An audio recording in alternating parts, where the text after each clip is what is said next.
अब यम का पास ही दंड देगा इसे।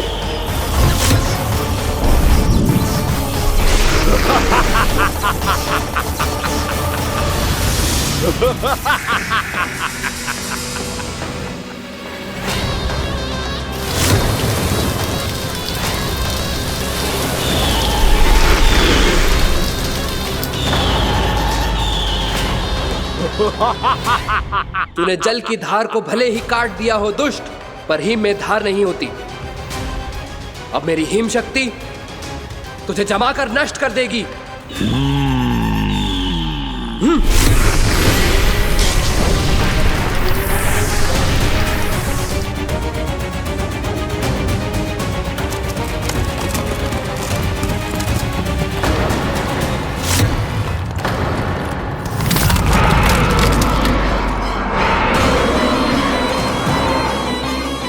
चंद्र, वरुण, यम, अग्नि, इंद्र, तुम में से कोई भी इस योग्य नहीं है कि मुझे पराजित कर पाए और इस विष्णु अवतार की रक्षा कर पाए।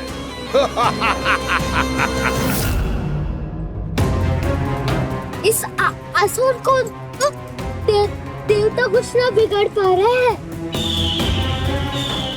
अब क्या होगा खाना का?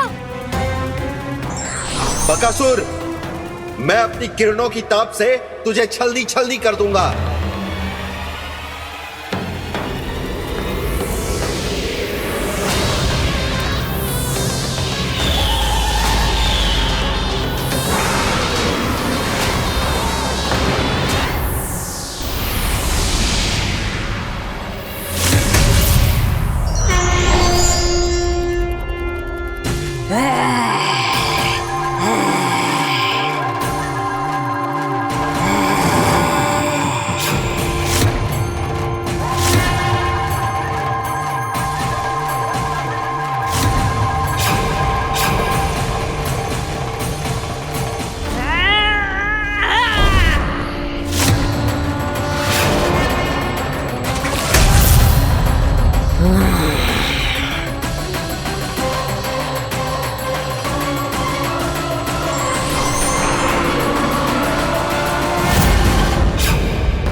पुत्र कार्तिकेय, इस असुर के उदर को फाड़कर अपने पिता के सखा श्री कृष्ण को मुक्त कराओ पुत्र।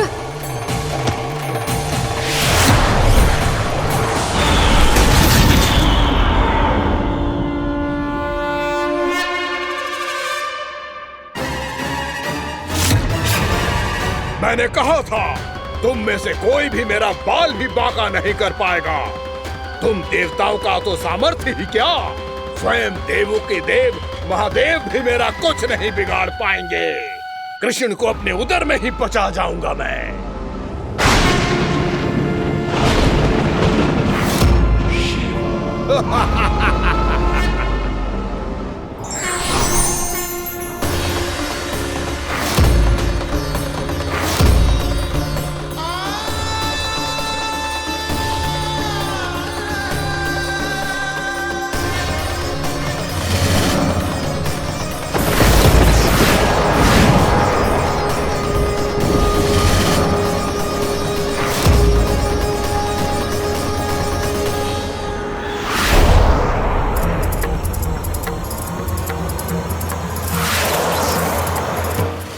शिव शंकर का त्रिशूल है। एक ही बार में इस असुर का प्राण ले लेगा ये।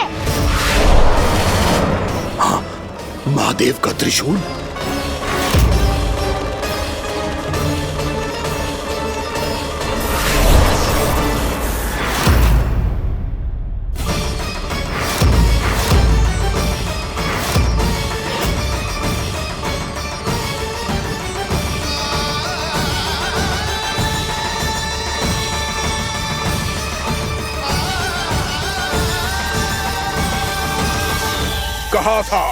कहा था मैंने, स्वयं महादेव भी मेरा कुछ नहीं बिगाड़ सकते।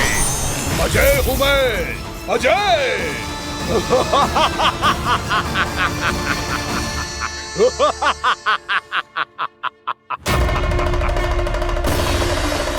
प्रभु, आपके त्रिशूल की महिमा तो अपरंपार है, तो फिर ये ठहर क्यों गया?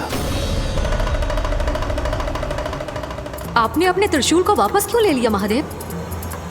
इस दुष्ट का संहार क्यों नहीं किया? क्योंकि इसकी मृत्यु मेरे हाथों नहीं, मेरे सखा नारायण के अवतार श्री कृष्ण के हाथों ही होगी, और यही विधि का विधान है।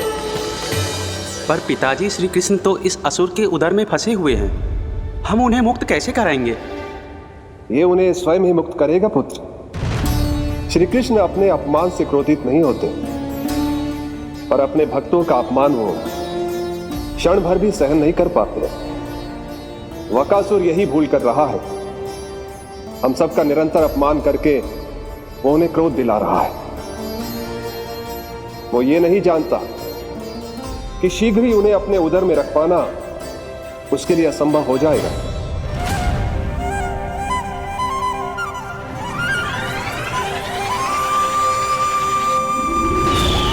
क्या हुआ महादेव? पराजित होकर भी मुस्कुरा रहे हैं। पर अब तो महादेव कहलाने के भी योग्य नहीं रहे आप। असफल देवताओं की इस अयोग्य सेना को लेकर चले जाइए यहाँ से। ना ये मेरा सामना कर सकते हैं और ना ही आप। मेरी शक्ति के सामने आप अक्षम हैं महादेव।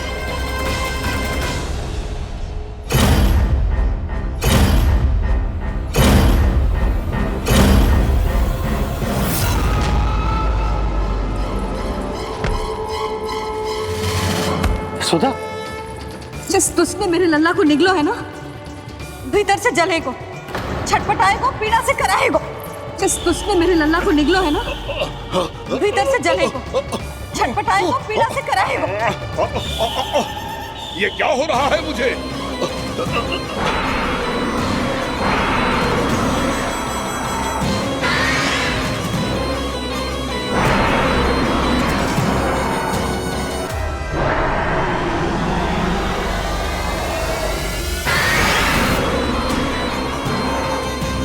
मुझे ऐसा क्यों लग रहा है जैसे भीतर से जल रहा हूं मैं? ये क्या हो रहा है मुझे?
हे प्रभु, मैंने ऐसे कौन से कुकर्म किए थे कि मुझे ऐसी मृत्यु प्राप्त हुई?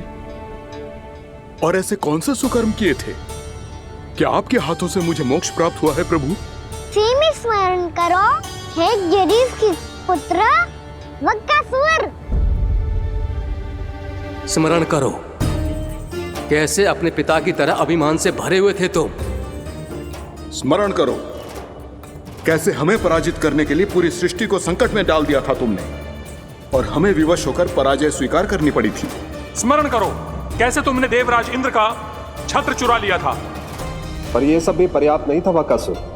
तुम्हारे पापों का घड़ा तब भरा था जब तुमने देवी गंगा के जल में साधना करते हुए जजाली मुनि की तपस्या में व्यवधान डाला था।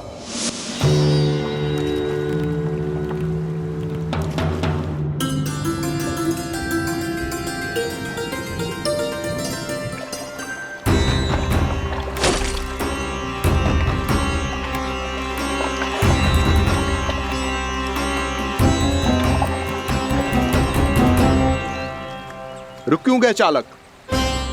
नौका को आगे की ओर ले चलो। आगे बढ़ना उचित नहीं होगा महाराज। यहाँ से कुछ ही दूरी पर जालजली मुनि तपस्या कर रहे हैं। तो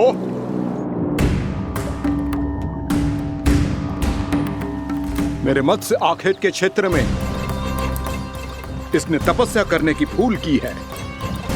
मेरे ही राज्य में मेरा कोई क्षेत्र मेरे लिए वर्जित हो, यह मुझे स्वीकार नहीं है। आपने पर्याप्त मत्स्य आखेट कर लिया है महाराज।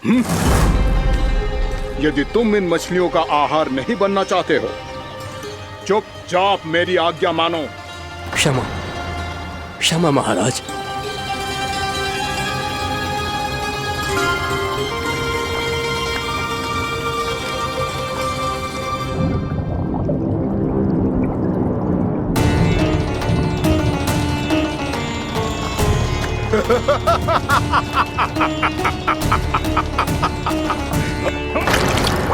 मुनिवर, रक्षा कीजिए, रक्षा कीजिए मुनिवर। हमारे प्राण बचाइए मुनिवर, मुनिवर हमारे प्राण बचाइए।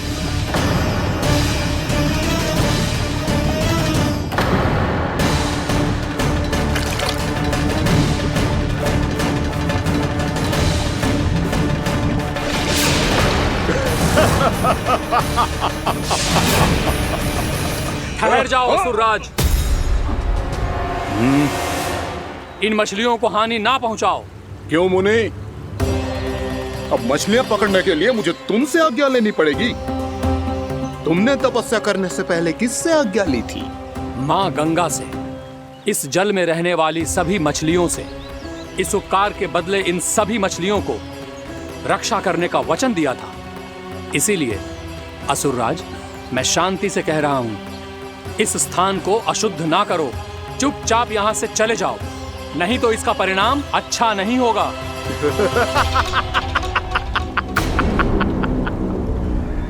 तुम जिन देवताओं की तपस्या कर रहे हो ना मुनि, उन्होंने भी मेरा कुछ नहीं बिगाड़ पाया था, और तुम मुझे धमकी देने का दुस्साहस कर रहे हो।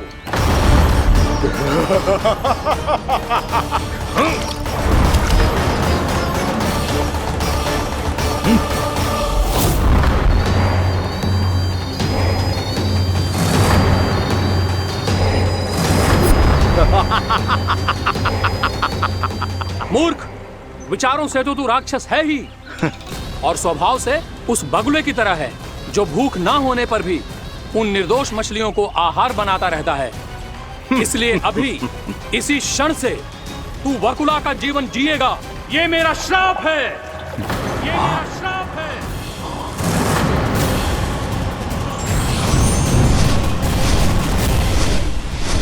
श्राप पाने के बाद तुम्हें आभास हुआ कि तुमने कितना बड़ा अपराध किया था, और तब तुम जजाली मुनि से क्षमा याचना करने लगे।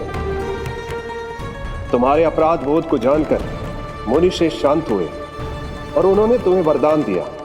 श्राप से मुक्ति का एक ही मार्ग होता है असुर, पश्चाताप। तुम्हें अपने भूल का पश्चाताप है, इसीलिए मैं तुम्हें वरदान देता हूं। तुम्हें मेरे श्राप से मुक्ति अवश्य मिलेगी। स्वयं प्रभु श्री नारायण के अवतार इस बगुले के देह के बंधन से तुम्हें मुक्त करेंगे।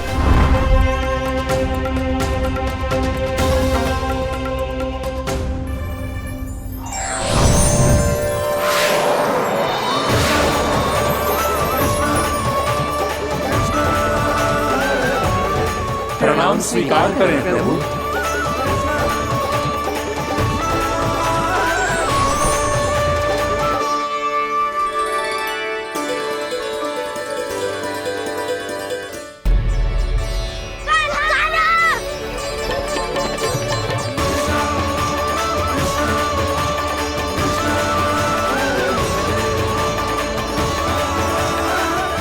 मुझे ना बताओ कि तुम सबने क्या देखो है, चाहे जो देखो है, बस मैया से कछु मत ही बताना।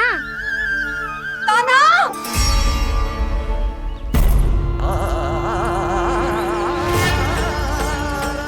कान्हा! मेरा लल्ला!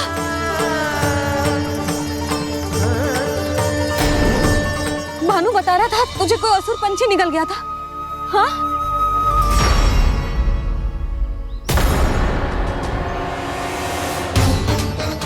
हे नारायण, ये क्या है?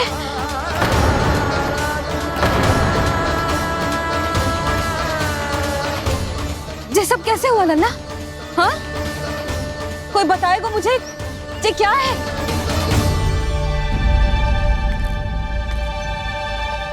श्रीधामा, मधुमंगल, चिची को सब कुछ बता दो। ये असुर पक्षी मुझे निगलने वाला था रानी भाभी, तभी अंतिम क्षण में कान्हा ने आके मुझे बचा लियो। और ये असुर पक्षी ने कही कि यह है वृंदावन का राजकुमार, नंदराज का लल्ला। इसके होते कोई भी वृंदावन वासियों को हानि ना पहुंचा सकते। रानी भाभी, कान्हा ने अपने प्राणों की चिंता ना करी और इस क्रूर राक्षस से भिड़ गयो और इस राक्षस पक्षी ने इसे निगल लियो। इतना पर्याप्त है भोला काका, सब कुछ बताने की आवश्यकता नहीं है। ये सब देख के सारी बालक मंडली इतनी व्याकुल हो गई कि सबने अपने प्राण अर्पित कर दिए और इस असुर पक्षी से कहे कि हमें खा लो और हमारे सखा को छोड़ दो। इन बालकों का पराक्रम देख के सभी देवतागण यहाँ आ गए और उनके हृदय भी पिघल गए और उन्होंने इस राक्षस पक्षी से युद्ध करके इसे मार गिराया। देवताओं के राजा इंद्र के वज्र का प्रहार तो मैंने अपनी आंखों से देखा है ताई जी। और फिर उसके बाद अग्निदेव ने अग्निवस्त्र का प्रहार किया। जय ना काकी, वरुण देव, कार्तिकेय, यमदेव सबने मिलके युद्ध किया इस राक्षस से। कहा था अभी मत बोलना, अरे सब मिलके फंसा दोगे मुझे। जय माँ भद्रकाली, हमारे शिव शंकर भी आए थे छोटी माँ। जाओ आप भी। बाबा साईता, मुझे लगता है कि ये कान्हा भी इन्हीं देवताओं में से एक है। संभव तो है चीची। स्मरण है, पूतना और तृणावर्त के आक्रमण के समय भी ऐसा ही हुआ था। सभी राक्षस मारे गए थे, पर अपने कान्हा को एक खरोच तक न आई थी। हाँ जीजी, मुझे लगता था कि श्री नारायण की विशेष कृपा है हमारे कान्हा पे, पर अब तो देख के लग रहा है कि हमारा कान्हा ही स्वयं श्री नारायण है। या फिर उनका अवतार है ये। अरे बस करो तुम सब, ऐसा कछु ना है। अरे जितनी बात सुनी है उससे तो यही लग रहा है कि कान्हा देवताओं और असुरों की युद्ध के बीच में फंस गया था। उसका इस सब से कोई लेना देना ना है। तो फिर इसके तन पे एक भी खरोच क्यों ना आया नंदराज? हाँ,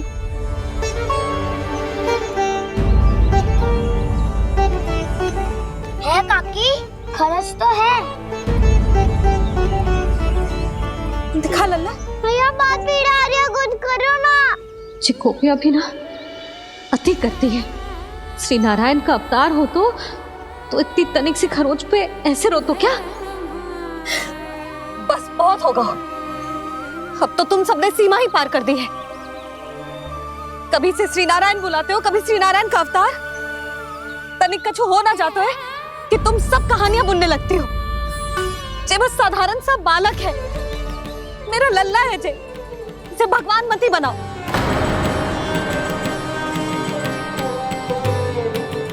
और तू क्या आवश्यकता थी तुझे यहाँ आने की? हाँ, वो भी मुझे बिना बताए। मेरे साथ छल करके आए हो तू। अब तू घर चल, ऐसा दंड दूंगी ना कि मैया बहुत पीड़ा हो रही है। मैया बहुत पीड़ा हो रही है मैया। हाँ नन्ना, तू घर चल, मैं तुझे औषधि लगा दूंगी। हल्दी का लेप लगाऊंगी ना, झट से ठीक हो जाएगा। चल चल।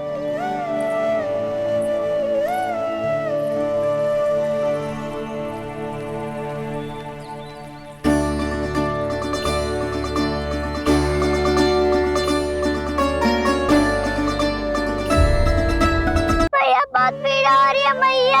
हाँ नन्ना, तू घर चल, मैं तुझे औषधि लगा दूंगी। हल्दी का लेप लगाऊंगी ना, झट से ठीक हो जाएगा। चल चल।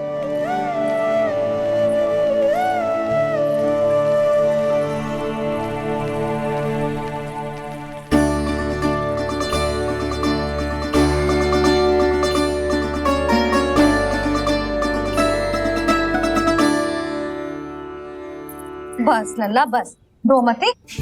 चल चल चल, आजा। अभी औषधि लगाऊंगी ना, तेरी सारी पीड़ा लुप्त हो जाएगी। आजा आजा, बैठ जा लल्ला। अभी आई मैं। हाँ,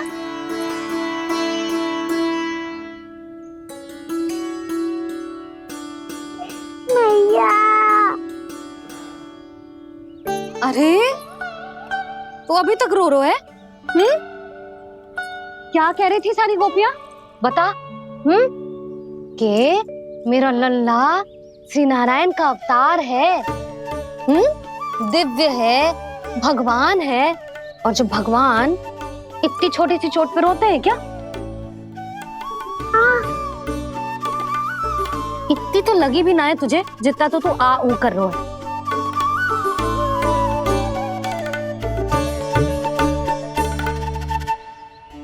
आओ ना, करूंगो। आप ऐसे दुलार थोड़ी करोगी। ओहो, वृंदावन का गौपालक जो इतनी छोटी सी चोट पे रोता है ना, गोप बालकों का मुखिया इतनी छोटी सी चोट पे रोता है। मेरा लल्ला तो सबसे शक्तिशाली है, जो इतनी छोटी सी चोट तो क्या बड़े बड़े राक्षसों से भी ना घबराता है। हाँ, एक बार में सबको समाप्त कर देता है कि ना? हाँ मैया, यदि कोई राक्षस वृंदावन की ओर टेढ़ी दृष्टि करके आएगा तो सबसे पहले कान्हा को सुरक्षा में खड़ा पाएगा, फिर चाहे जो बाल बन के आए या बगुला बन के।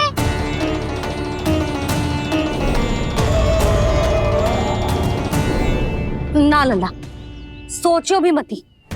वृंदावन की सुरक्षा करना तेरा दायित्व ना है। तुझे और कोई संकट का सामना करने की आवश्यकता ना है। अभी तो मेरी पीड़िता का हरण कर रही थी, अचानक से क्या हो गया मैया को? कोई आवश्यकता ना है तुझे ऐसे संकटों का सामना करने की। आने दे आज तेरे बाबा को, सीधा सीधा बोल दूंगी। बहुत हो गए उनके तर्क वितर्क। मेरा फूल सा लल्ला वन में अकेले गौचारण के लिए ना जाए को। आज बगुले ने निकल लियो, कल कछु और हो जाए तो? नारायण ना करे, कहीं कछु ऊंच नीच तुझे कछु हो जाए तो? मैं तो जीते जी मर जाऊंगी।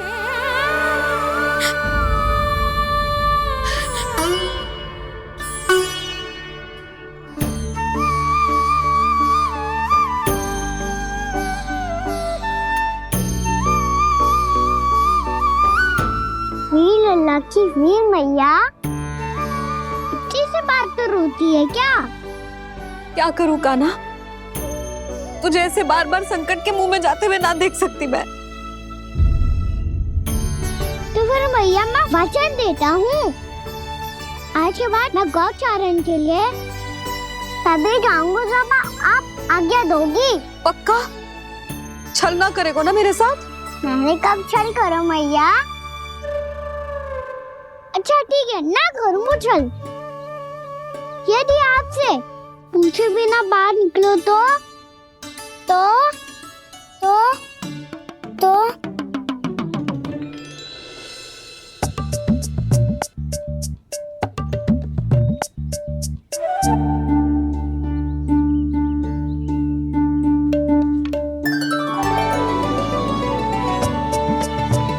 ये रही आपकी छड़ी और ये रही मेरी पीठ।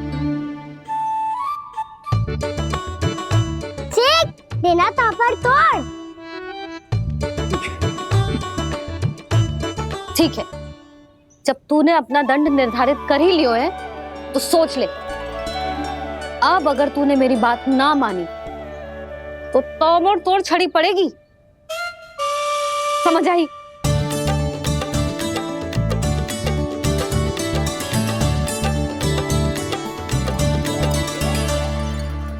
अच्छा ही है कि कान्हा कुछ दिन घर ही रहे। आज वन में जो हुआ है अवश्य कंस ने ही करवाए हुए वो सब।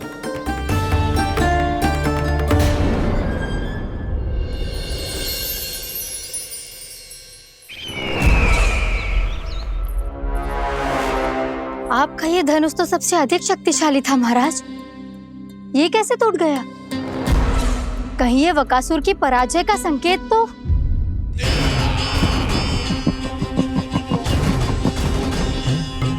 प्राप्ति, लगता है तुम्हें शुभ समाचार मिला नहीं।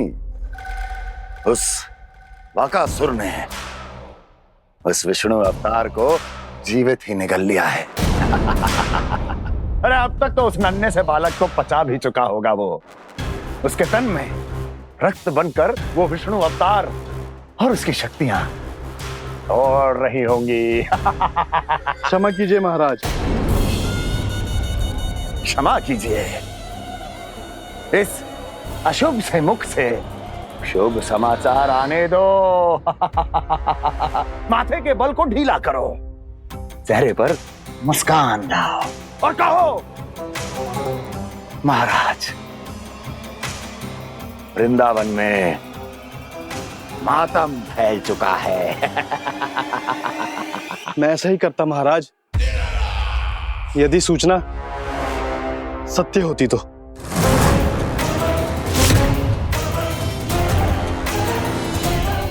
कहना क्या चाहते हो? एक क्षण में सूचना उगलो, अन्यथा मेरा योद्धा बकासुर विष्णु अवतार की तरह तुम्हें भी जीवित निकल जाएगा। आने दो। बकासुर मारा गया महाराज, बकासुर मारा गया महाराज, बकासुर मारा गया। बकासुर मर चुका है? असंभव। असंभव।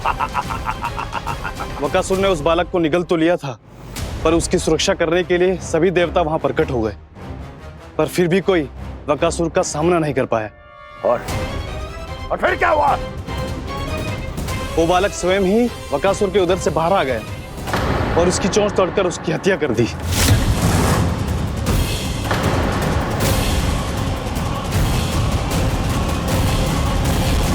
वन में बकासुर की चोंच टूट गई और यहाँ आपका ये धनुष।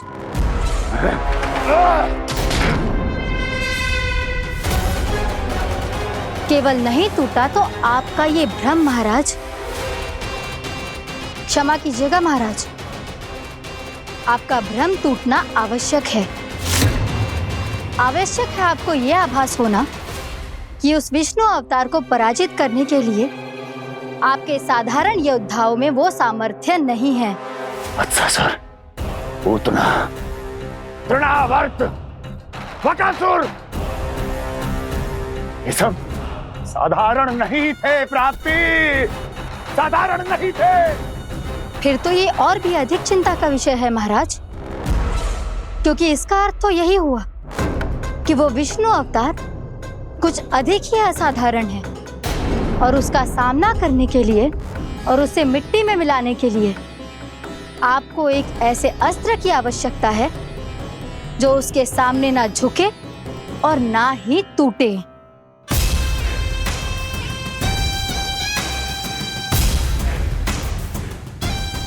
तो फिर मैं ऐसा ही अस्त्र ढूंढूंगा, चाहे आकाश पाताल एक क्यों ना करना पड़े मुझे। 10 दिशाएं 14 भुवन क्यों ना नापने पड़े मुझे, मैं उस असतर को अवश्य ढूंढ निकालूंगा जो उस विष्णु अवतार के प्राणों की डोरी इस धनुष की तरह तोड़ सके।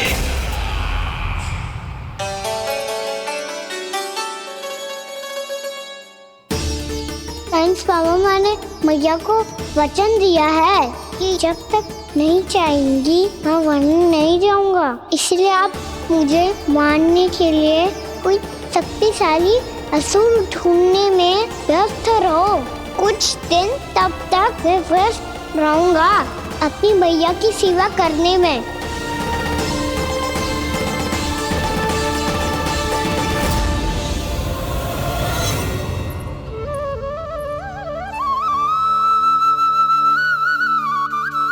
लो मैया, तुलसी जी को चढ़ाने के लिए जल।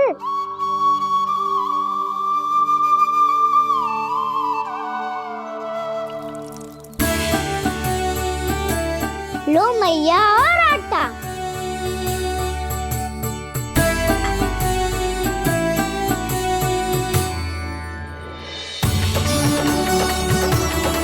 लो मैया, बेलन।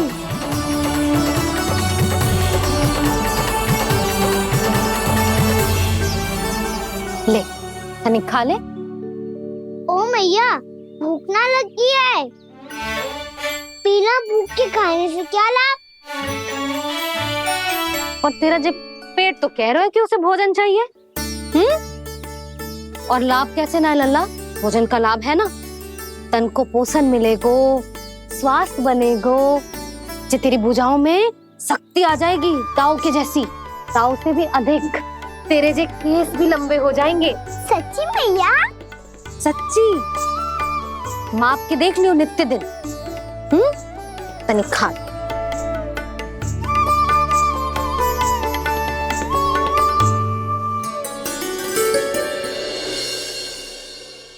मान के मैया का कहना, छक के भोजन खाते हैं, नित्य मापते भुजा केश, पर ज्यों का त्यों ही पाते हैं।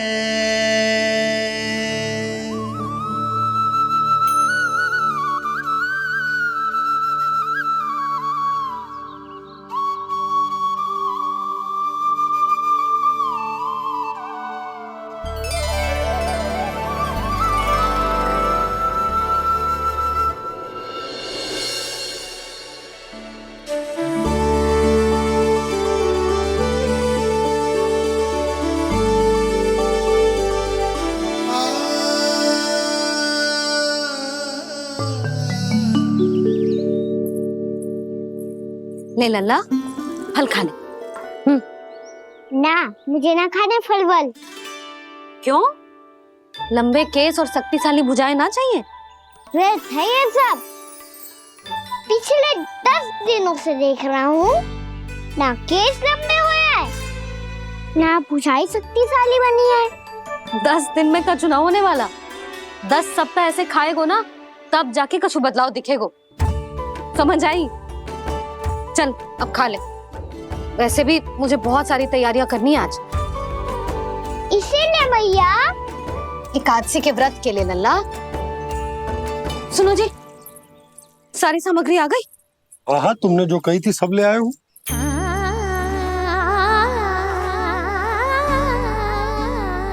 इसमें नारियल तो है ही ना, उसके बिना मैं एकादशी की पूजा कैसे करूंगी? यशोदा, मैंने भोला से कह दिया, वो लेकर आते ही होगा। घबराओ मत। कैसे ना घबराओ जी, आपको पता है ना एकादशी का व्रत मेरे लिए कितना महत्वपूर्ण है। पता है। अरे इसमें तो दिए भी ना है। दिए ना है? अब मैं अभी लेकर आता हूँ। आप रहने दो, मैं ही लेके आती हूँ। भक्त भोला राम के यहाँ से है। भक्त भोला राम? मेरा अर्थ है कुमार भोला यहाँ के यहाँ से। हाँ हाँ, वो ही।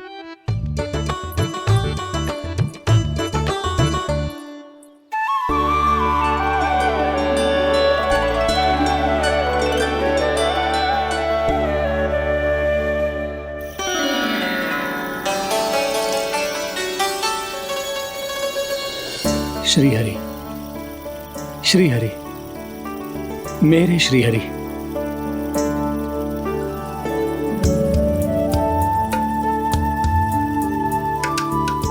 मेरे श्री हरि। भोला राम, मेरी मटकी तैयार है? मेरे श्री हरि, मेरे श्री हरि।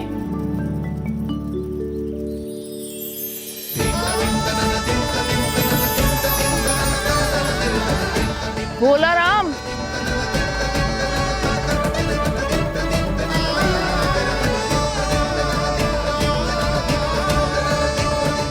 भोला काका, ओ भोला काका।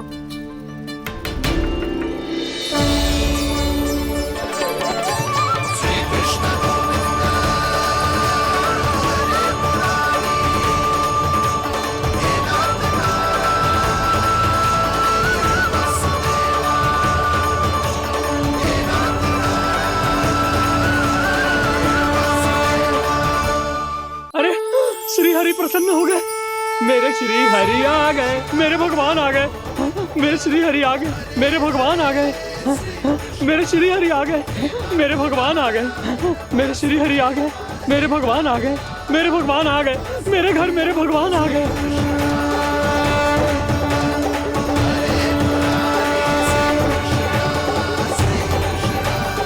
मेरे घर आ गए, मेरे श्री हरि आ गए। हाँ, मेरे श्री हरि आ गए।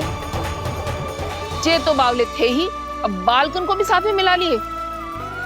उज्जवल क्या कर रहा है? अरे ठहर जा भोला।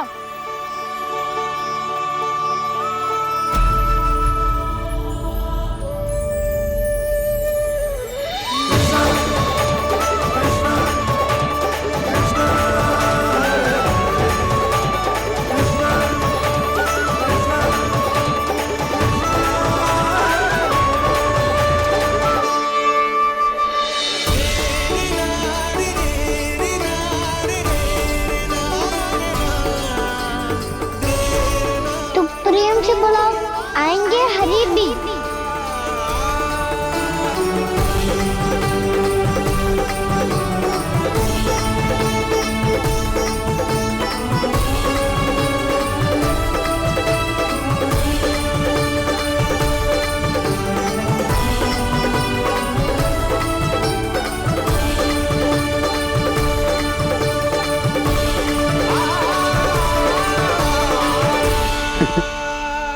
क्या वो गाना? किसकी धुन में झूम रहा तू? निर्मल निशा भक्ति की धुन में।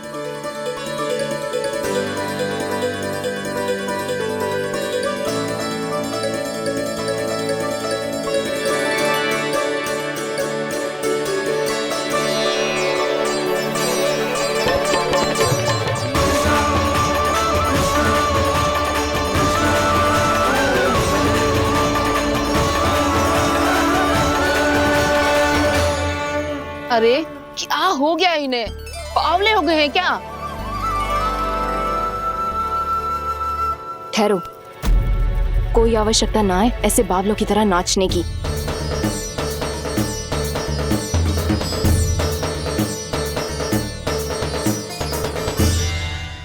जे बावले ना है मौसी, भक्ति में रम गए। बस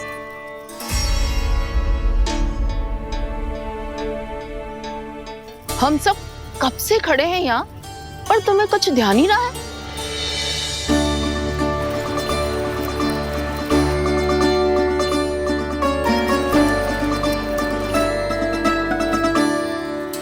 नाच गाने में ऐसे मगन हुए कि हमें देखा भी ना। मुझे नाचते हुए देख मेरे श्री हरि को इतना आनंद आ रहा था कि मैं अपने आप को रोक नहीं सका। और वैसे भी मेरे जन्म का एकमात्र उद्देश्य है श्री हरि की सेवा करना, श्री हरि को प्रसन्न करना। तुम बावले हो भोला राम, या हमें बावला बना रहे हो? श्री हरि और तुम्हें देख रहे हैं? हाँ, अभी वो यहीं थे, देख रहे थे। भोला काका, आपने भी ना अति कर दी। अब हमें भी बताओ तनी, कहाँ थे श्री हरि?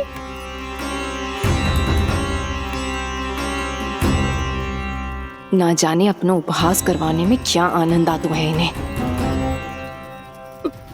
देखो, अब तुम सच मानो या झूठ, लेकिन हमरे श्रीहरि यहीं थे, इसी चाक पर अभी। हाँ, लो सुन लो इस मूर्ख की बात। श्री हरि को और कोई स्थान ना मिलो जो इसके मिट्टी के चाक पे आकर बैठेंगे। श्री हरि को और कोई स्थान ना मिलो जो इसके मिट्टी के चाक पे आकर बैठेंगे। श्री हरि को और कोई स्थान ना मिलो जो इसके मिट्टी के चाक पे आकर बैठेंगे। जैसी मैया भैंसुरी लल्ला, दोनों का कुछ पता ही ना चलतो, कब किस बात पर प्रसन्न हो जाए और किस बात पर रुष्ट। अरे मैं भला असत्य क्यों बोलूंगा? अभी अभी यही थे श्रीहरि। हाँ,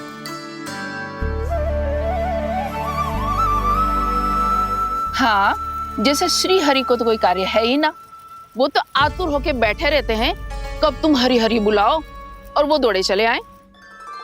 भगवान तो भक्तों के पास आने के लिए सदैव आतुर रहते हैं, बल्कि सत्य तो यह है कि भक्तों के मन में ही निवास करते हैं भगवान।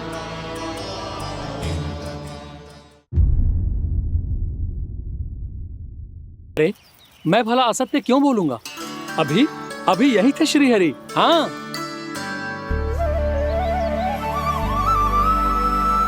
हाँ, जैसे श्री हरि को तो कोई कार्य है ही ना, वो तो आतुर होके बैठे रहते हैं कब तुम हरि हरि बुलाओ और वो दौड़े चले आए। भगवान तो भक्तों के पास आने के लिए सदैव आतुर रहते हैं, बल्कि सत्य तो यह है कि भक्तों के मन में ही निवास करते हैं भगवान। भगवान तो भक्त के पास आने के लिए सदैव ही आतुर रहते हैं शंकरी मौसी। बल्कि सच्ची बात तो ये है कि भगवान हमारे मन में ही निवास करते हैं। कम से कम तू तो इसे बढ़ावा मत दे जशोदा। जब देखो जब हरि नाम की रट लगाए रहते है। हरि बोलते बोलते ऐसो बावलो होता है कि सारा कार्य भूल जाता है। 2 दिन से अपनी मटकी के लिए चक्कर काट रही हूँ। अभी तो एक चक्कर और लगाना होगा आपको। आपकी मटकी तैयार हो गई है, अभी लाता हूँ।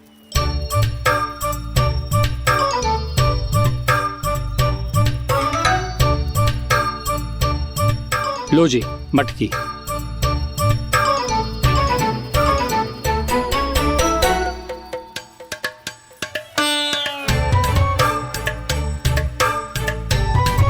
इस कच्चे मटके का क्या करूं मैं? हाँ? पर इसे तो मैंने भट्टी में पकाया था। अब तू ही देख ले कितना ध्यान रहता है इस कार्य पे। और कह तो है कि श्री हरि आते हैं इससे मिलने। हाँ, आते हैं और आगे भी आएंगे हमारे श्रीहरि हमसे मिलने। और आके मोक्ष देंगे, है ना? मांगूंगा तो मोक्ष भी दे देंगे, मांगूंगा तो मोक्ष भी दे देंगे, मांगूंगा तो मोक्ष भी दे देंगे। अभी तो ये बता कि तू मुझे मेरी मटकी कब देगो? और मेरी मांग कब पूरी करोगे भोला राम जी? मेरो घड़ा मेरे दिए तो तैयार है ना? कल एकादशी की पूजा और व्रत के लिए। एकादशी का व्रत? हाँ, एकादशी का व्रत। इसे करने से श्री हरि बहुत प्रसन्न होते हैं। अच्छा, फिर तो अभी लाया।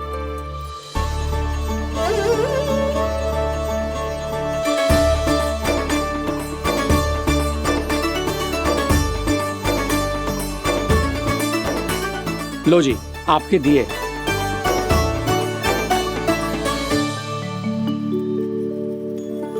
और जो हमने मांगा है वो? बाकी सब शेष द्वादशी के दिन मिलेगा, क्योंकि कल मैं भी एकादशी का व्रत रखूंगा, क्योंकि कल मैं भी एकादशी का व्रत रखूंगा, क्योंकि कल मैं भी एकादशी का व्रत रखूंगा।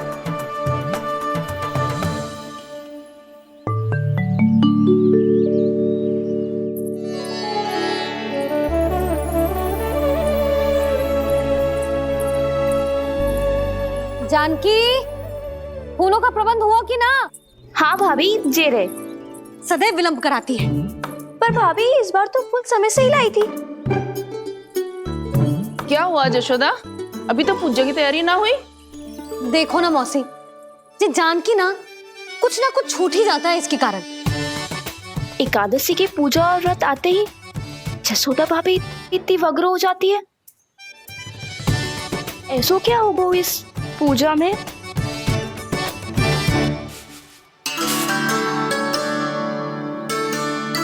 ये थाली में रोली चंदन रखने से, दिया जलाने से के होगो? आपको पता भी है एकादशी का व्रत क्यों रखते हैं? क्या महत्व है इसका? लो, जे तो मैं जसोमती रानी से पूछना भूल ही गया। पर हाँ भगवान, मेरे लिए इतना ही पर्याप्त है कि इस व्रत को रखने से मेरे श्रीहरि हमसे प्रसन्न हो जाएंगे।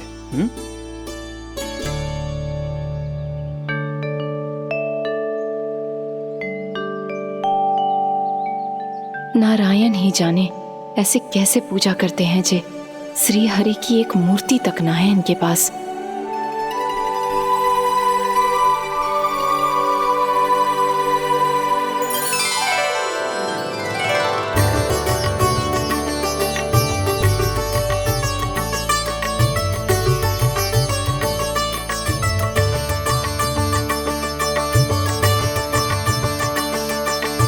प्रभु, न तो मेरे पास मूर्ति है और ना तो इस व्रत के विधि विधान के बारे में मुझे जानकारी है और ना ही मुझे इसके महत्व के बारे में जानकारी है, पर फिर भी मैं करना चाहता हूं।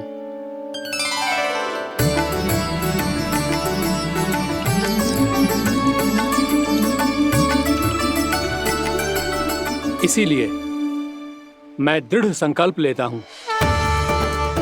पूरी निष्ठा के साथ, श्रद्धा के साथ और पूरी आस्था के साथ मैं इस व्रत को संपन्न करूंगा।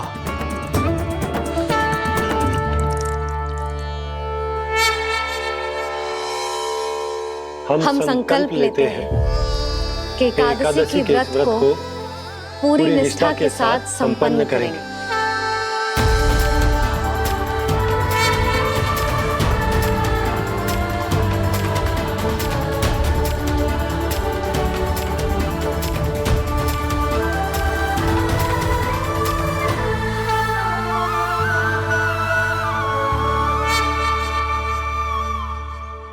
तुलसी जी के पत्ते तो है ही ना।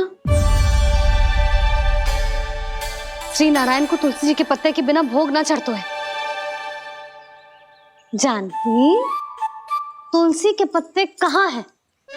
भाभी, मैं तो कब से यही पूछना चाह रही थी कि तुलसी के पत्ते लाऊं क्या, पर आप तो व्यस्त थी ना। तुझे कितनी बार समझाओ है ना, यदि तेरे कछु करने से किसी और की कोई हानि ना हो रही हो या किसी के अच्छे कार्य में सहायता हो रही हो तो मुझसे आज्ञा लेने की आवश्यकता ना है। समझ गई भाभी, आगे से जाना उनको। ले अभी लेकर आती हूँ।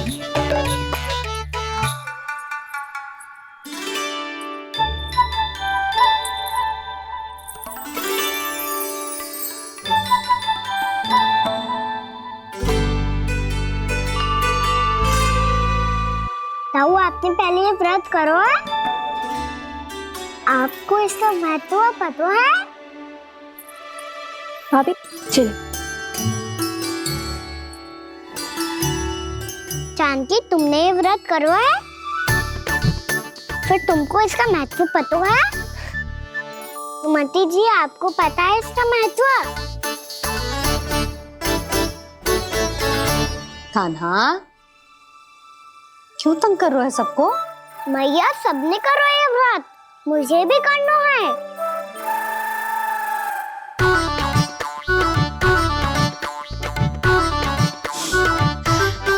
ये व्रत केवल बड़ों के लिए होती है लल्ला। जब आप ये व्रत कर सकती हो, बाबा कर सकते हैं,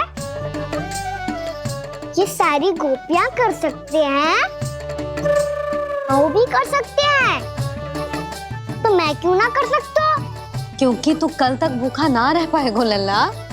जब भक्त रह सकते हैं, फिर मैं क्यों नहीं रह सकता? मेरा अर्थ है कि नारायण के भक्त मैया, मैया मान जाओ ना, मुझे करने दो ना ये व्रत। अपनी लल्ला पे आप विश्वास ना है आपको? विश्वास है। अच्छा ठीक है, तू भी कर ले।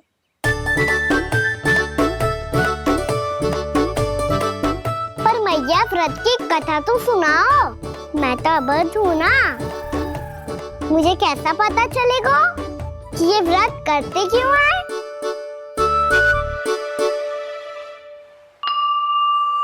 प्रभु, मुझ अबोध को कैसे पता चलेगा कि इस व्रत का क्या विधि विधान होता है और क्यों रखा जाता है और इसका महत्व क्या होता है? मुझे तो आप ही बता सकते हैं प्रभु। जब व्रत कर रहे हैं तब उसका महत्व भी पता होना चाहिए ना। बताओ ना मैया, क्यों रखते एकादशी का व्रत? इसके लिए तो तुझे एकादशी की कथा सुननी होगी। सुनेगो ना?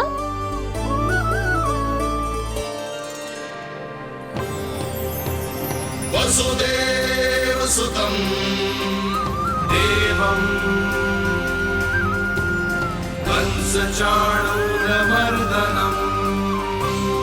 श्रीहरि, यशोद परमानन्दम् कृष्णं वन्दे जगद्गुरुम्। वाह प्रभु, अपने भक्तों को एकादशी व्रत का महत्व समझाने का अच्छा उपाय खोज निकाला है आपने।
अब सब जन एकादशी के व्रत की कथा ध्यान से सुनना, तभी जे व्रत पूरा माना जाएगा।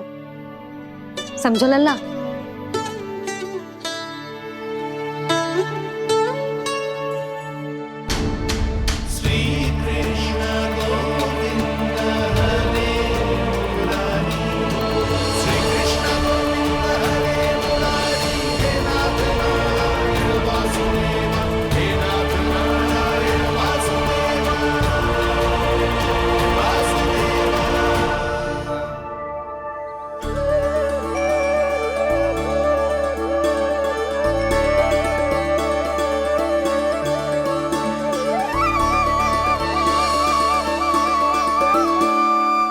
सतयुग में चंद्रावती नाम के नगर में मूरा नाम का एक असुर राज्य करता था। ओम ब्रह्मदेवाय नमः। ओम ब्रह्मदेवाय नमः। ओम ब्रह्मदेवाय नमः। ओम ब्रह्मदेवाय नमः।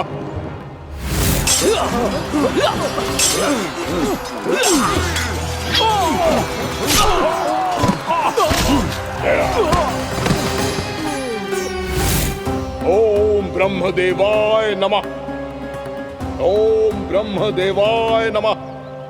जब उसने देवताओं के हाथों असुरों की पराजय देखी, तब वो वरदान पाने के उद्देश्य से ब्रह्मा जी की तपस्या करने चला गया।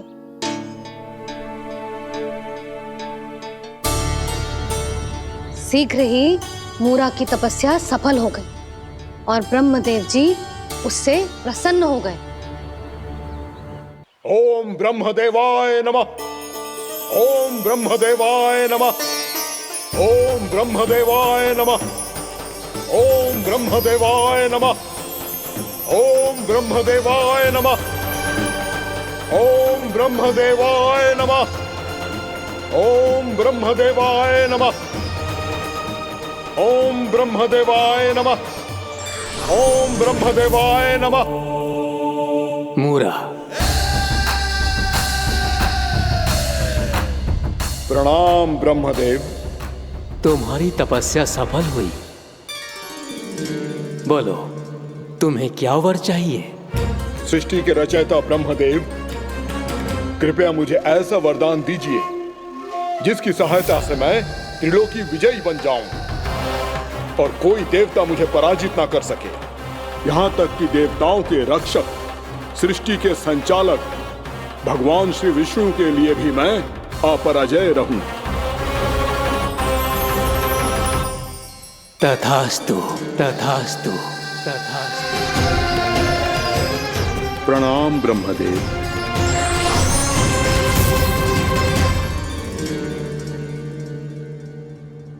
ऐसा वरदान पाकर मूरा बहुत अभिमानी होगा। यक्षों, किन्नरों, यहाँ तक कि देवताओं को भी युद्ध के लिए ललकारने लगा, पर किसी ने भी उसकी ललकार को स्वीकार ना करो, क्योंकि सभी उसकी शक्ति से बहुत भयभीत थे और उसके सामने युद्ध किए बिना ही अपनी पराजय स्वीकार करने लगे। और फिर दंभ में आके उसने स्वर्ग लोक पर भी आक्रमण कर दिया और देवराज इंद्र तक को चुनौती दे डाली।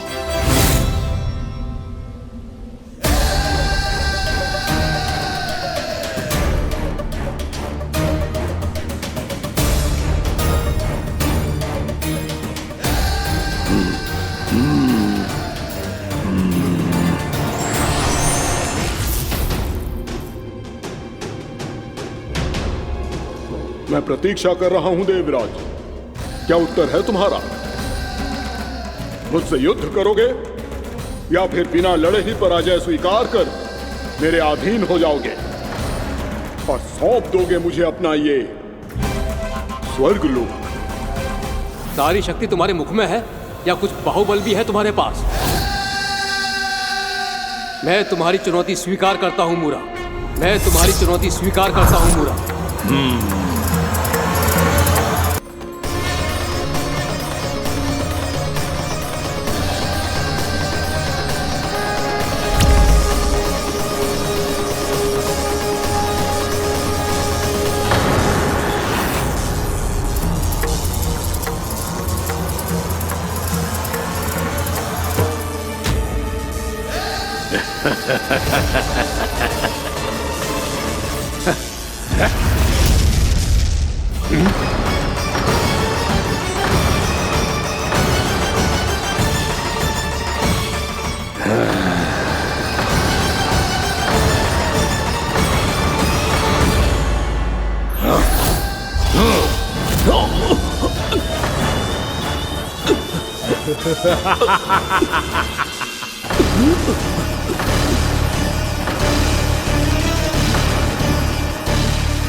ठहरिए देवगण, असुर राज मूरा को ब्रह्मदेव का आशीर्वाद प्राप्त है। आप में से कोई भी इन्हें पराजित नहीं कर पाएगा।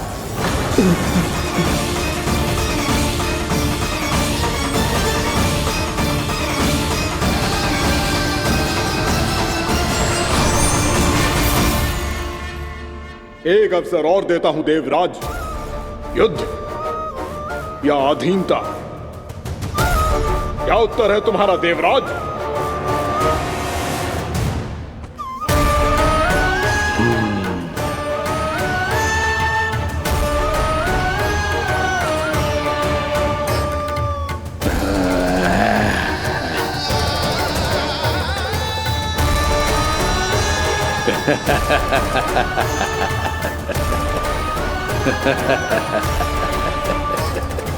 इंद्र और सभी देवताओं ने मूरा के आतंक में आके उससे भयभीत होके अपना सिंहासन छोड़ दियो। अब मूरा स्वर्ग का अधिपति बन गयो और शीघ्र ही उसने अन्य सभी असुरों को स्वर्ग में निवास करने के लिए आमंत्रित कर दियो। और इस प्रकार से वो धीरे धीरे तीनों लोकों का सम्राट बन गयो। उसे किसी ने रोका नहीं मैया? ना लल्ला, इतना साहस किसी में था ही ना। और फिर जे निश्चित करने के लिए कि भविष्य में किसी और असुर की मृत्यु ना हो, वो यमराज पे भी विजय प्राप्त करने के लिए यमलोक की ओर प्रस्थान कर दियो। वो तो अपने आप को और सभी असुरों को अमर बनाना चाहता था। पर देवता और यमराज भी उसकी जो योजना समझ गए थे, इसीलिए उसके आने से पहले ही सारे देवताओं ने श्री नारायण से सहायता के लिए गुहार लगाई। अब केवल आप ही कुछ कर सकते हैं प्रभु। अभी तो मूरा केवल त्रिलोक का स्वामी है, और यदि उसने यमलोक भी जीत लिया तो वो जीवन को ही नियंत्रित नहीं करेगा प्रभु, वो मृत्यु का भी स्वामी हो जाएगा। ऐसे में पहले सृष्टि का संतुलन तो नष्ट होगा प्रभु, और फिर स्वयं सृष्टि ही नष्ट हो जाएगी। ऐसा नहीं होगा यमदेव, नियति ऐसा होने ही नहीं देगी। विधि रचेगी खेल और मैं बनूंगा माध्यम। असुर राज मुरा का सामना मैं करूंगा। बस आप मुझे चुनौती देने के लिए उसे तैयार कर लीजिए, चाहे उसके लिए आपको साम दाम दंड भेद कोई भी उपाय क्यों ना अपनाना पड़े।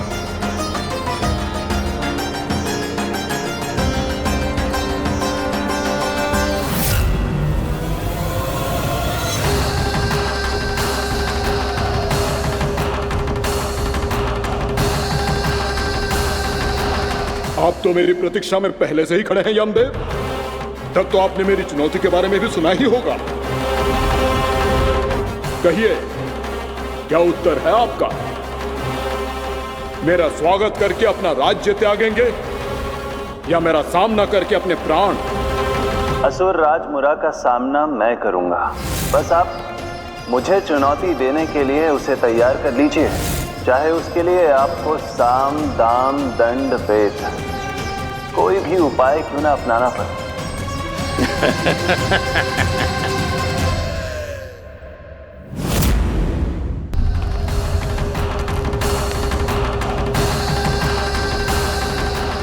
आप तो मेरी प्रतीक्षा में पहले से ही खड़े हैं यमदेव। तब तो आपने मेरी चुनौती के बारे में भी सुना ही होगा।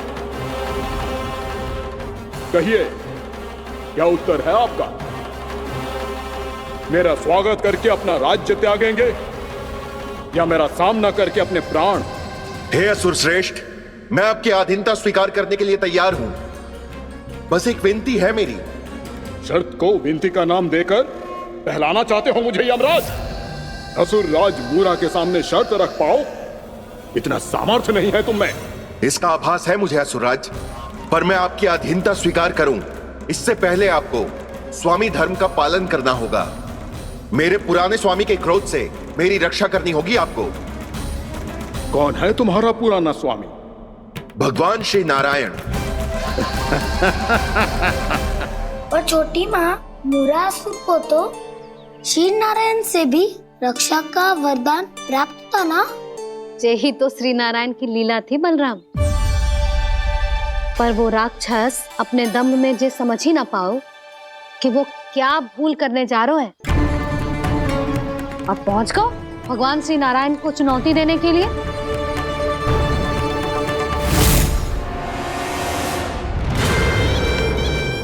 वही ठहर जाओ असुर राज मुरा।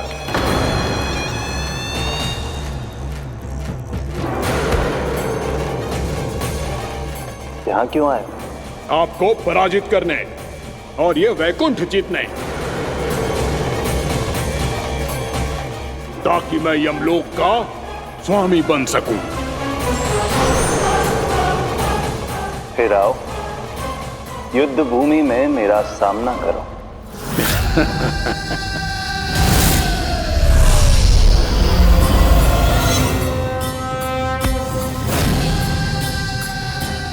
ये नहीं जानते कि इनसे ना हारने का वरदान तो मैं पहले ही प्राप्त कर चुका हूं, इसलिए युद्ध ठीक से आरंभ हो पाए उससे पहले ही इन्हें जीत लूंगा मैं।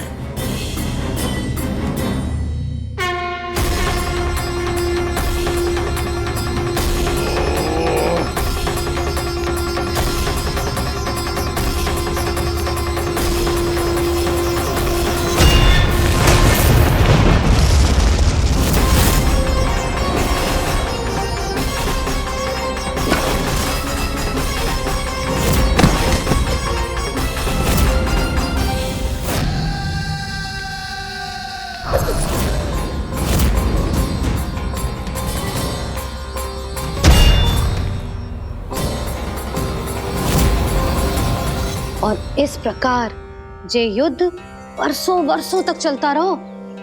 दोनों योद्धा पूरे ब्रह्मांड में अनेक अस्त्रों शस्त्रों के साथ युद्ध करते रहे।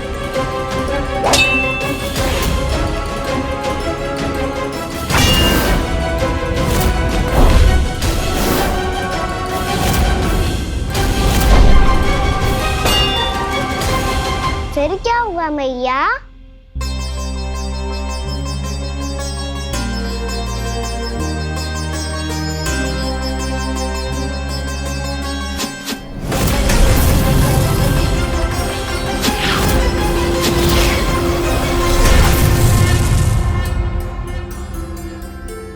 उस युद्ध को कभी समाप्त हुआ हो, पर कैसे? शीघ्र ही वो राक्षस थक गौ लल्ला।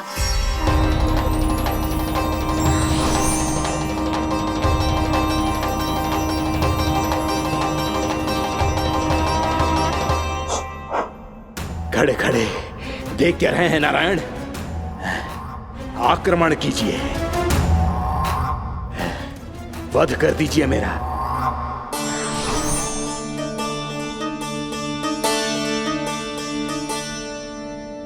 मैं तुम्हारी वीरता से प्रभावित हूं, इसीलिए इतनी थकान की स्थिति में मैं तुम जैसे वीर पर आक्रमण नहीं करूंगा। जाओ विश्राम करो।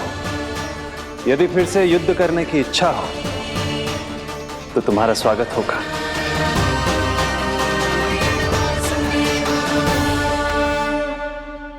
जे कह के श्री नारायण बद्रिका आश्रम चले गए और वहां हिमवत नाम की एक कंदरा में ध्यान लगा के बैठ गए।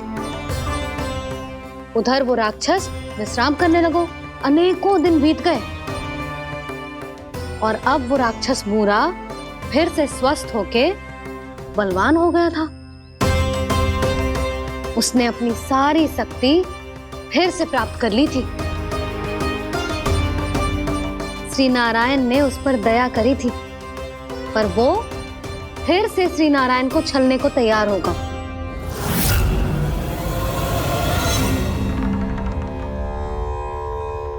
ध्यान में बैठे बैठे श्री नारायण योग निद्रा में चले गए, पर दुष्ट मूरा इसी अवसर का लाभ उठा के उनकी कंदरा में घुस आयो ताकि वो सोते हुए श्री नारायण पे आक्रमण कर सके।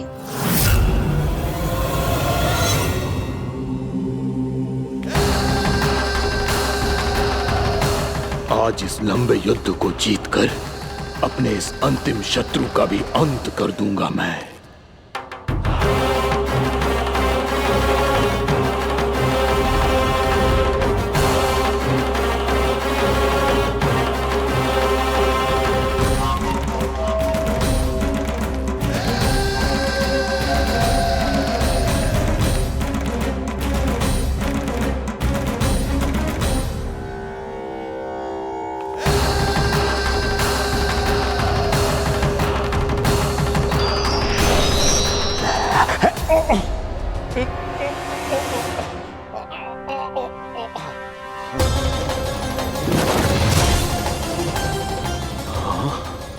दुष्ट राक्षस,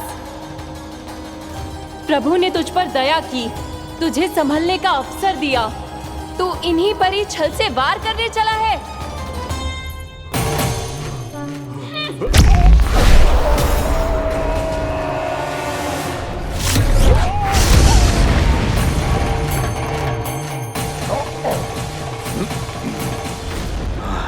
मैं अजय हूँ, मुझे कोई पराजित नहीं कर सकता। ब्रह्मा का वरदान है मुझे।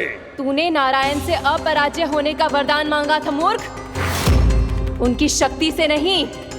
ध्यान से देख, मैं तेरी मृत्यु हूं, मृत्यु।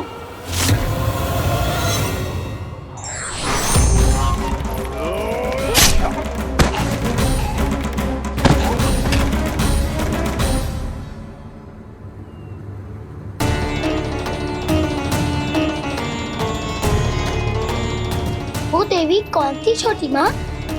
और कौन बलराम, वो ही तो थी देवी एकादशी।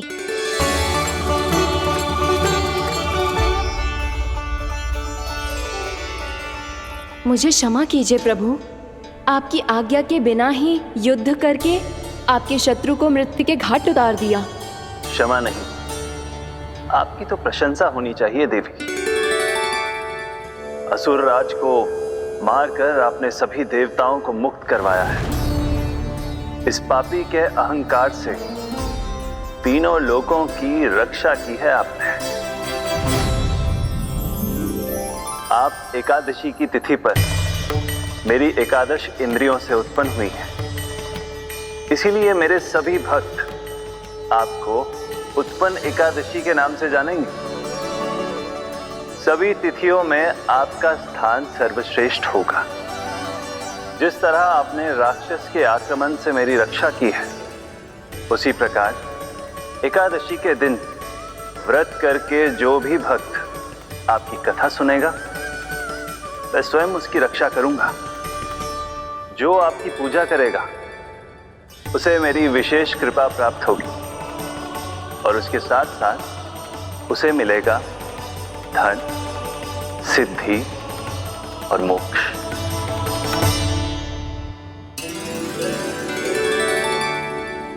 इसीलिए आज के दिन व्रत रखने का बहुत अधिक महत्व होता है।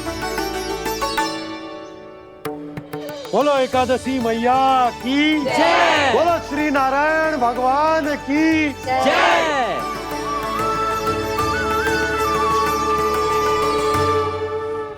प्रभु की कृपा से एकादशी का महत्व भी पता चल गो और मेरा व्रत भी सफल हो गो। अभी नहीं भूला राम, एकादशी का व्रत पूरी तरह तभी सफल होता है जब द्वादशी के दिन उसे पूरा किया जाता है।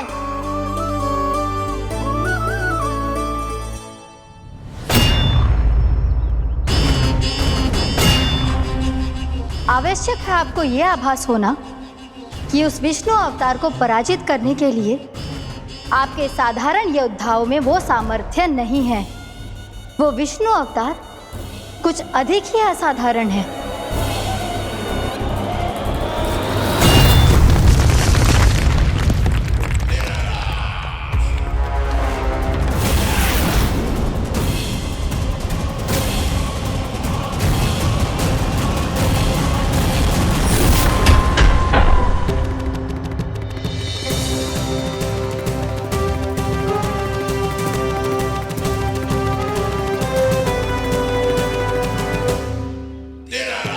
अब मैं दिखाऊंगा उस विष्णु अवतार को असाधारण शत्रु क्या होता है।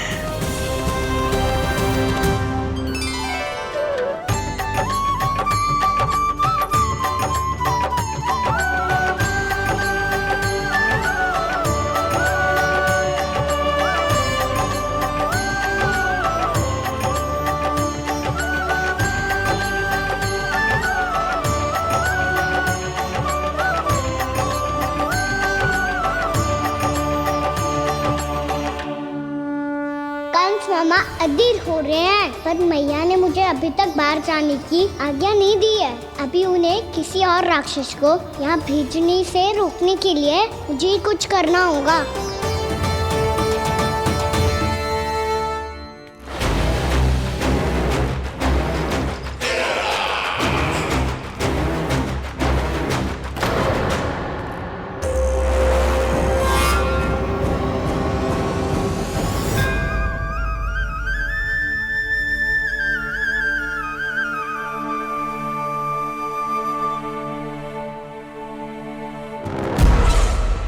कौन हो तुम? बचपन से ही मुझे मारने का सपना देख रहे हैं, सिर्फ मुझे ही नहीं पहचानते।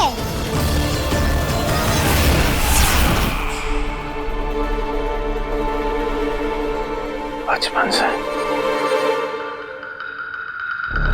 विष्णु अवतार। कोई कान्हा बुलाता है तो कोई मुरलीधर पुकारता है, कोई माखन चोर कहता है, कोई कहता है चिच्चोर। पर विष्णु अवतार इस नाम से तो बस आप ही मुझे बुलाते हो मामा जी। इतना साहस कि तू यहां आ गया है।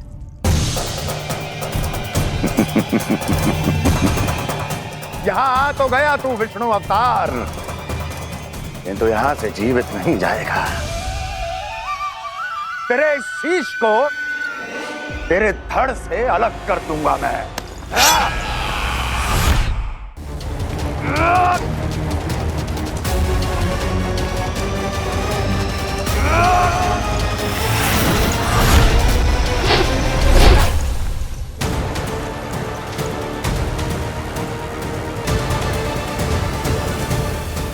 कहाँ देख रहे हो मामा जी? मैं तैयार हूँ।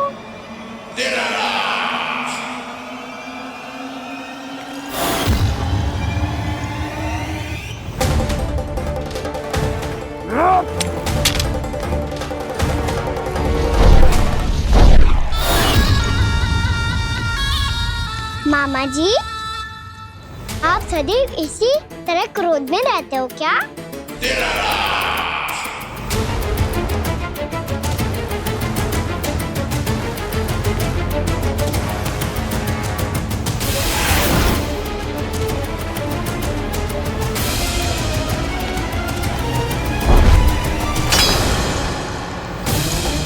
छोड़ छोड़ मेरी तलवार को। छोड़ो तो तब जब पकड़ा हूँ।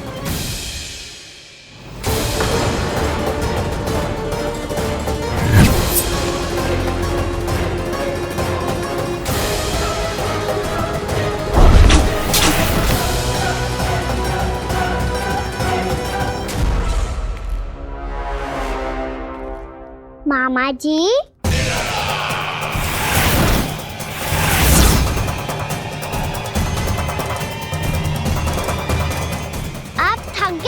थोड़ा विश्राम कर लो।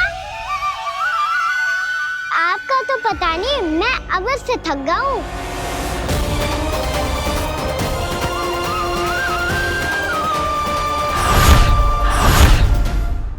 मेरे सिंहासन पर बैठने का तू साहस?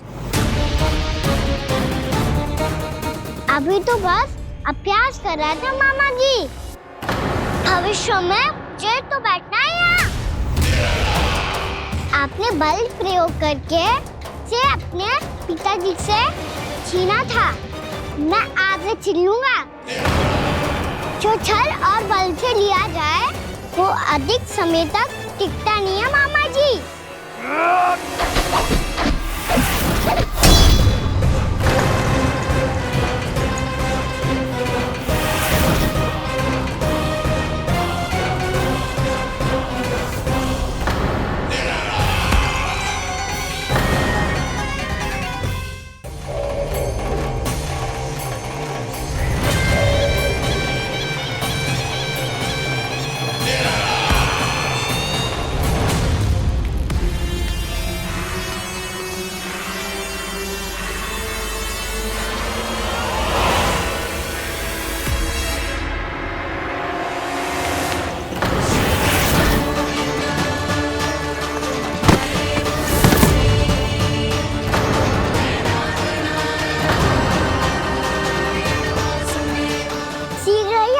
सिंहासन छोड़ना होगा।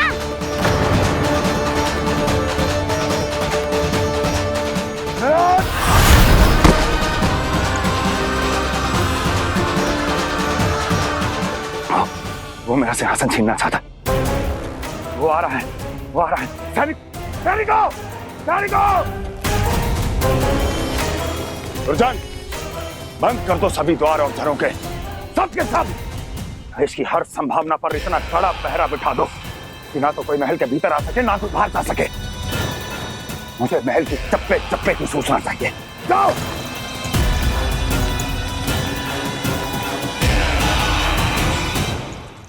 सिंहासन।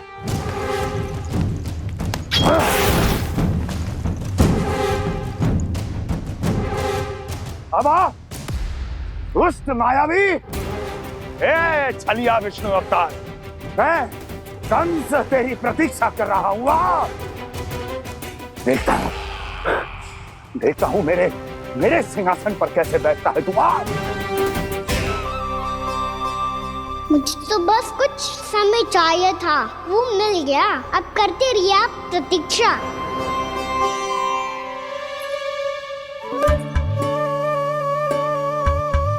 जी अपने आप से बातें क्यों कर रहे हैं जी?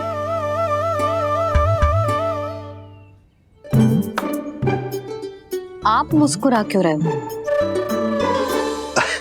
ना कचू ना। बताओ क्यों मुस्कुरा रहे हो? तुम ही पर गए जी। जब तुम व्रत करती हो तो तुम भी ऐसा ही करती हो। इसी प्रकार भूख अधिक लगने पर अपना ध्यान भटकाने के लिए स्वयं से ही बड़बड़ाती रहती। होगा। आपको तो बस मेरा उपहास उड़ाने के लिए बहाना चाहिए।